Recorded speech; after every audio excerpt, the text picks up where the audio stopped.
The Lagos State Environmental and Special Offences Taskforce has arrested 84 individuals during its ongoing enforcement and cleanup operations in the Agege area of the state. Hi, welcome to What's Happening. These are our top 10 stories countdown today. At number 10, Pope Leo XIV warned on Friday of the potential consequences of artificial intelligence on the intellectual development of young people, saying it could damage their grip on reality. Since he was elected head of the Catholic Church on May 8th, the Pope, a mathematics graduate, has repeatedly warned of the risks associated with AI, but this is the first time he has spoken out exclusively on the subject.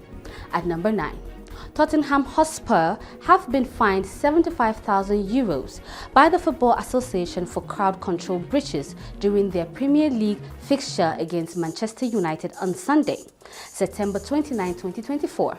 This is detailed in a statement on Thursday obtained by our correspondent from the FA website.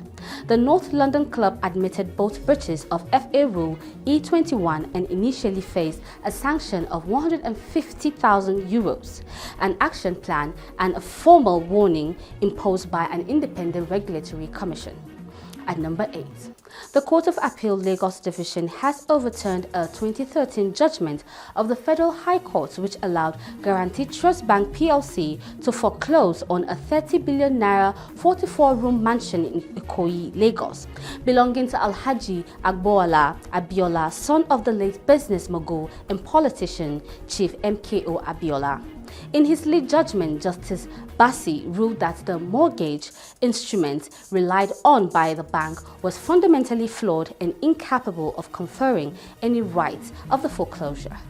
At number 7, the indigenous people of the Biafra have described the ongoing trial of its leader, Mazi Nnamdi Kano, and what transpired in court as a full-blown indictment on Nigeria's judicial system and exposure of federal government's reckless abuse of judicial processes.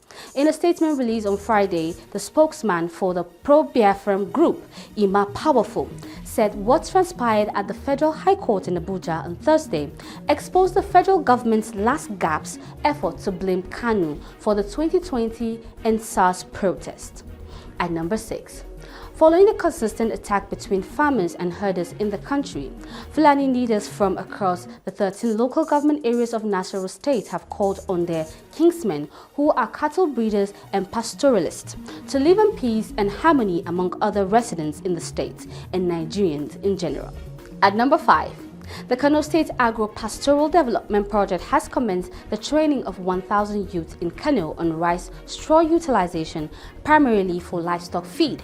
The initiative, which is financed by the Islamic Development Bank and Livelihood Fund, is aimed at creating jobs and income streams for the targeted beneficiaries, who were drawn mostly from rice-producing communities in the state. At number 4, Edo State Governor Senator Monday Okpebholo has mobilized road contractors to commence work across the state. The Commissioner for Information and Communication, Paul Ohumbamo, disclosed this in Benin. He said that the administration has mobilized all contractors handling road projects approved for construction and rehabilitation across the state with the mandatory 25% mobilization. And at number 3, Ibrahim Kalgo, a chieftain of the People's Democratic Party, has accused the Independent National Electoral Commission of colluding with the ruling All Progressive Congress to frustrate efforts by coalition of political actors seeking to register new parties ahead of the 2027 general election. Speaking on Channels Television's The Morning Brief program on Friday, Kalgo claimed that INEC's refusal to register over 70 applications for new political parties reflect a systematic bias and fear of the emerging coalition challenging the status quo. At number 2, the Anambra State Police Command has confirmed the killing of 2 persons and the abductions of 2 others during a cult-related shooting in Oko in the Orumba North local government area of the state.